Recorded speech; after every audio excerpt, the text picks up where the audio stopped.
Hello and welcome to this video on... It's a big ship. Squeeze in. Keeps blowing my mind away. Spears. Wheels. Actually, this one. The wind just cut through your fingers. Or whether they simply run out of supplies, giving you some kind of inspiration.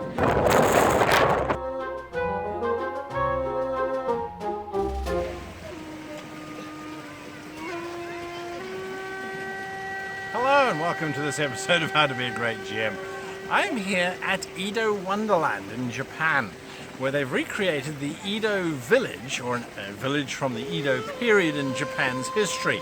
This is the quintessential moment in Japanese history that we all think of when we think of this remarkable land. So there are some amazing buildings here that have been recreated. We're going to look at ninja shows. The Web Goblin is with me. We've got Toshi, who's going to be showing us around and translating for us. It's an absolute golden opportunity to experience firsthand Japanese history, Japanese culture, Japanese mentality, as well as to gain inspiration for our next campaign, whether it's Oriental or you'll see, even if it's just in a medieval setting. There's so much going on here that we can draw from. It's absolutely unbelievable. Now, if you excuse me, I've got to go and find the Web Goblin and Toshi, as I think they're trying to pretend to be ninjas.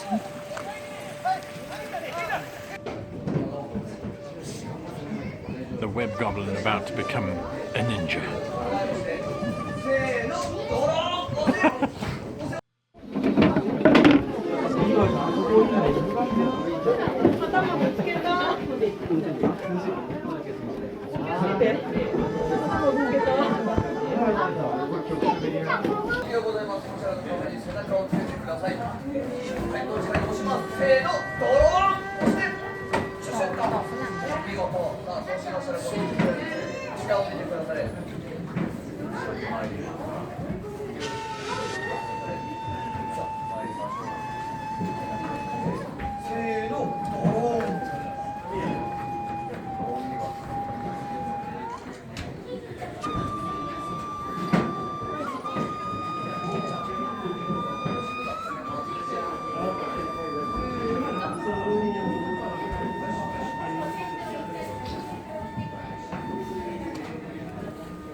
So these are bad omens, bad fortunes, bad events that have occurred to the local inhabitants of this Japanese village.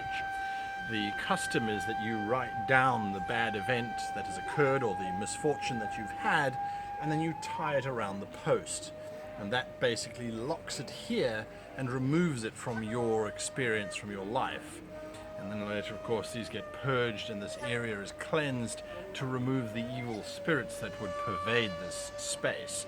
Now, if that isn't a plot hook, I don't know what is. The party walks into a village, there's this area with all of these negative things on it, and spirits arise to seek vengeance or to escape from this place. It becomes a portal to the netherworld where bad things go.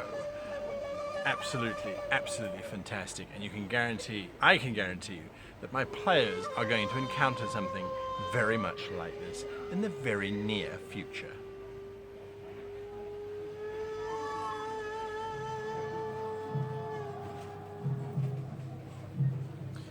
So these banners here behind me are a rather interesting story. Because the Japanese villages were so tightly packed and everything was constructed of wood and paper and reeds, very flammable things, there were different fire groups that would go around trying to prevent, protect, or in the case of an actual fire, rip down houses next door to the structure that was on fire. Now, what was interesting was that each one got their own banner because the group that managed to prevent the fire from spreading would be rewarded by the Lord. Everybody else who showed up, well, sorry for you, you don't get your reward. So what you would have is, the moment there was a fire, you'd have competing fire brigades arriving, trying to stake a claim to protecting the nearby area. Again, that just sounds like an adventure waiting to happen.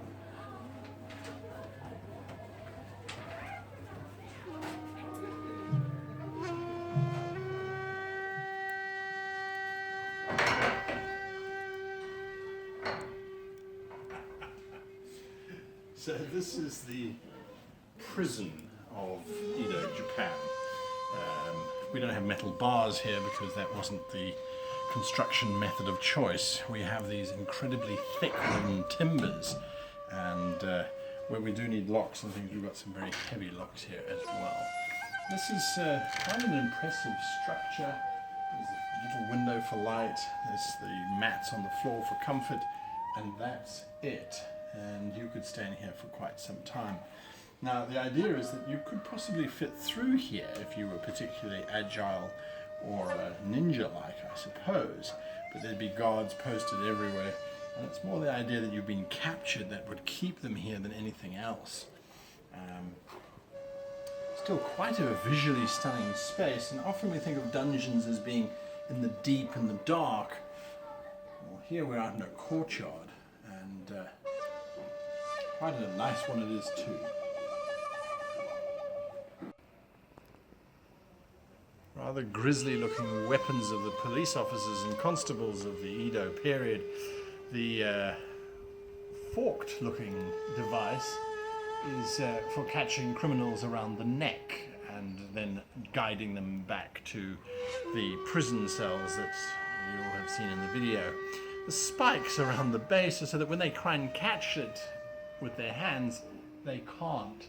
The T-bar looking thing is to sharply jab in the back or in the legs of a fleeing criminal to cause them to fall to the ground. And then the final multi-tined elk horn looking thing was because traditionally in the Edo period the Japanese had voluminous clothing.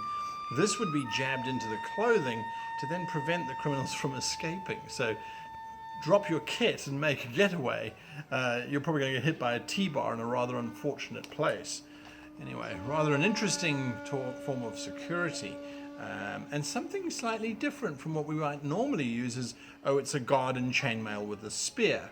Well, actually, it's a guard in chainmail, and he's got this long spiked T-bar that looks as if it would cause quite a lot of damage. Something to think about.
How was it, Web Goblin? This looks easier than it seems. It's all art. It's an art. But I think you guys can get it. So, from Edo Wonderland, that's our journey of this remarkable place and this amazing history. You saw the Web Goblin and our guide Toshi busy slashing, hacking, stabbing, climbing, running. It was just chaos, and that was before they left the car park. So anyway, this has been a remarkable adventure into a fantastic past, and I would recommend that if you have similar theme parks in your area, go and check them out. They give you amazing inspiration, as we've just seen in this brief video. If you liked it, hit that like button. If you want to see more, hit that subscribe button. Of course, you can join us on www.rpgtablefinder.com to find groups. You can head on over to www.greatgamemaster.com for even more information. Join us on Facebook, where we have daily or weekly plot hooks coming out that might just inspire you for your very next adventure. And until next time, I wish you and yours the very happiest of gaming.